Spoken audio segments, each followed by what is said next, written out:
They're changing their story. I cannot believe this. Before we get into today's video, I just want to let you guys know that this video is for educational purposes only. Please remember to be kind to everybody everywhere, in your everyday life, in your home, in the grocery store, and especially in the comment section down below.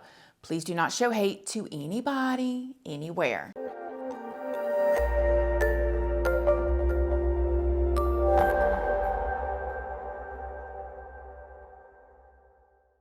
So good morning, good morning, good morning. How is everybody doing today? I hope you all are having an amazing day.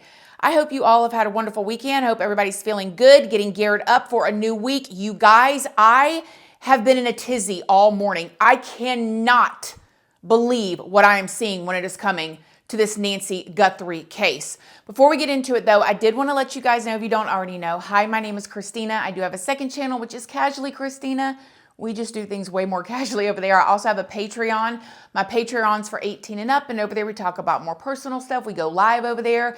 There's a $2 tier for all the true crime stuff that cannot go onto YouTube due to their terms and policies. That goes over on my Patreon under the $2 tier. Just make sure you read the full about section and what each tier offers before you join. I'm also on Facebook, Instagram, Snapchat, and Like to Know It. And Like to Know It is a platform where you can find links to a lot of things that you guys ask about. Everything from skincare, hair care, clothing items, furniture, this table's over there, this mirror's over there, this chair, dining room set's over there, all kind of stuff that I want to link over there or that y'all ask about, I do. And all those platforms are linked down in the description box if you would like to come and check me out. You guys! Okay, so I just put out a video on Sunday, February 8th. That was Super Bowl Sunday. Let me check this out. Yeah, February 8th. And we were talking about a lot of stuff. If y'all have not watched my first two videos on the Nancy Guthrie situation, go and watch those first, please. Everything in this video is alleged. I don't know any of these people personally. I pull all of my information from very public sources and news sources that is already out there. I filter it through my own words and opinions. So please go do your own research and form your own opinions. One, either we are in a psyop right now. She is full of kindness and knowledge. Talk to her and you'll see. Catherine is very gentle and kind. Talk to her and you'll see. How do you know if you're in the middle of a psychological operation? I would just assume 24/7 that we are. And I hate to throw that out there, but at this point, nothing else is making sense other than this and my other theory that we're about to talk about. Either we're just in a psyop, okay? And this is all some sort of like psychological operation. Or two, there's some funny business going on with the Nancy Guthrie case. Now, in my videos, when we went over the timeline of Nancy going missing, it was said that the way that it was found out that there was something wrong or she was missing was because the church called the family and said, hey, Nancy didn't show up for church on Sunday. And we've been talking about this, right? Well, y'all were telling me in the comments section, and now the Daily Mail put out an article saying that the church says that Nancy ain't been to church since COVID. So what, we're talking 5 or 6 years she hasn't been in church? That allegedly she was watching it online, but it's streamed online. It's not like it's zoomed online. So how did somebody from the church say that she was not there if she hadn't been going to church? So I'm like, wait a minute, I didn't just pull this out of thin air. So I went back and rewatched all 3 press conferences. Listen to the first one. At some time earlier that morning, they got a call from somebody at the church who said, hey, your mom's not here. The family went to the house. I'm thinking they spent some time looking for her themselves before they called us. So I'm guessing maybe they got there around 11. So they did some searching and realized we need some help, and they called 911. And then here's the second one. Could you please take us through the timeline that you've established of the events so far and with as much detail as you can? 9:45, we were told she was left at her home by the family. At 11 o'clock in the morning, the family got notice from somebody at church that she was not at church. They went to the home, found her to be missing. That's the timeline. Now, obviously, the police or the investigators, they didn't pull that out of thin air. That allegedly has to be exactly what the family told the cops when they called the police and said she was missing. We got a call from somebody at the church. The sheriff is not going to reiterate that in the second press conference twice, just making up a story out of nowhere. However, When I watched the third press conference, listen to the timeline he gives now. 2:28. Nancy's pacemaker app shows that it was a disconnect from the phone. And at 11:56 a.m., the family checks on Nancy, discovers her missing, and at 12:03 p.m., 911 is called in to the Pensacola Sheriff's Department. What happened to the church call? What happened to that? Why did he take it out? I'm wondering if the investigators went more into that and they went, okay, sat down with the people, the family members that went to the house to check on her on Sunday morning, said, okay, who called you exactly? And maybe they weren't able to give up a name, because according to this article in the church, nobody at the church said that they called. So who called? And why isn't the sheriff still talking about that? And why didn't the family give up a name of who called? Seems very, very strange. So why did the family just show up to check on her? Something ain't right with that, y'all. Because allegedly, this tip, which was the call from the church, was what set all of this in motion. It's what allegedly made the family go over to the house to check on her in the first place. And now the sheriff just completely takes it out of his timeline and his talking point. How do you just remove a big major hole like that, which was the tip that set everything off? 9:45 in the evening, her children left her off. At some time earlier that morning, they got a call from somebody at the church who said, hey, your mom's not here. The family went to the house. I'm thinking they spent some time looking for her themselves. But that isn't the only thing that is bizarre in this situation, or even with what the sheriffs are saying. In the beginning, in the first press conference, the sheriff said that after Nancy went to go and hang out with her family, her children dropped her off. Okay, now that was us all assuming because it was Annie whose house that she was at, along with Annie and her husband.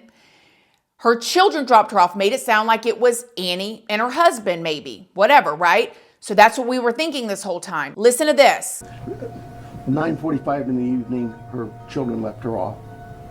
At some time earlier that morning, they got a call from somebody at the church who said, hey, your mom's not here. Now in the press conferences, though, he's saying a family member or family dropped her off. 9:45, 9:30, 9:45, we were told she was left at her home by the family. I believe that he's changing his wording because the son-in-law is the one who dropped her off. Now, I need to go ahead and throw this out here before we go any deeper in this about the son-in-law. I looked it up. According to Google, the son-in-law and Anna have been married for over 20 years. This isn't like some new boyfriend or just some new guy that's come into the picture. Like, this is her long-term husband. And he could be a very well-loving son-in-law that loved his mother-in-law and is a victim in all of this. And I need to say that, okay, because we don't know. However, I've got some weird suspicions right now. We have not heard a word about the son-in-law this whole entire time from these press conferences, which is bizarre. And we also have not seen him, except for these photos right here where he was ducking down away from the media. Now, again, nobody can tell you how you're supposed to respond or act in these types of situations.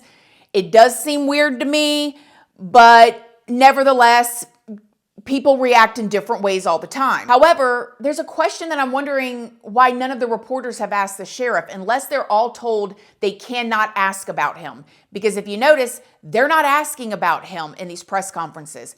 What if he lawyered up? Did he lawyer up? Because if he immediately got a lawyer, they can't search his phone. They can't search certain things about him. They can't track certain things without enough evidence. And if that is what happened, that might be why we're not seeing him. We're not hearing any questions about him. They're not answering any questions.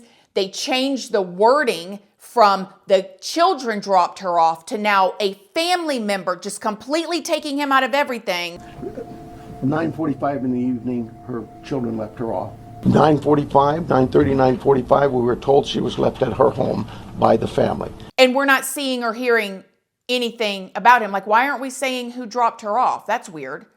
Very, very bizarre. Also, when they went back to the house, Annie's house the other night, and was taking pictures and had that special light and everything, they took pictures for 3 hours, makes me wonder if they're looking for enough evidence so they can seize certain things and look into certain things. Because remember, his DNA is in that house for sure. So they can't look for DNA in her home and go, okay, we see she's got the red bodily fluids, that's her DNA, but we're seeing Annie's DNA, we're seeing her husband's DNA, because it would already be in there. So they need more than that. But something weird is going on in this situation.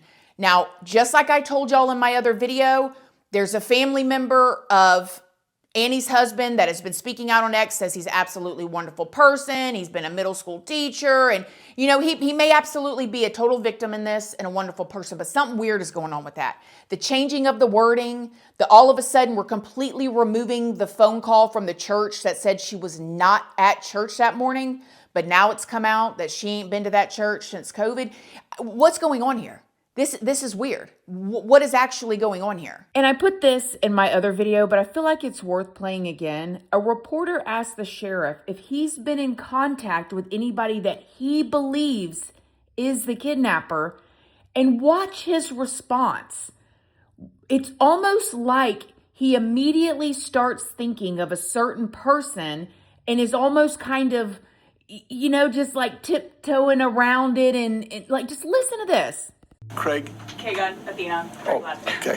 Have you been in communication with anyone who you believe could be the kidnapper? You know, it goes back to what we talked about. Nobody's eliminated, but we just really don't have enough to say, this is our suspect, this is our guy, we know, or our gal. We just don't know that. And it's really kind of reckless to report that someone is a suspect when they could very well be a victim. Then you top all of that off with both of the videos that Savannah has put out, and Annie being the only one that's acting the way that she's acting. Check this out. Now again, just to be fair, she could be acting that way because she was the last one that's seen her mother playing games and having dinner at her house, and it's just hitting her a little bit differently because she was the last one that's seen her. But also, you think about that and the pictures of her in the car with her. I don't know. Something is not right. Something very bizarre is going on here. What do y'all think? I know that y'all were letting me know in the comments section down below that allegedly she hadn't gone to church. Well, I've looked it up and I went back and watched the press conferences and I've seen the wording change. Why? Why did that part just absolutely disappear from the storyline now? What's going on? Do y'all think that the son-in-law has gotten a lawyer and the lawyer's like, hey, you can't get anything out of him. If you don't have a reason to arrest him or anything like that, then you can't talk to him. All I do know is that the FBI is involved and the FBI takes their time. We see it over and over and over again. The FBI has resources that the local state PD does not have, and they are involved, and I believe they know a lot more than they have let us know. And I really, really hope so, especially for the sake of Nancy Guthrie, because how horrific is this? Let me know what y'all think in the comment section down below. Other than that, I love y'all. Thank y'all so much for watching this video, and I'll see y'all in the next one. Bye.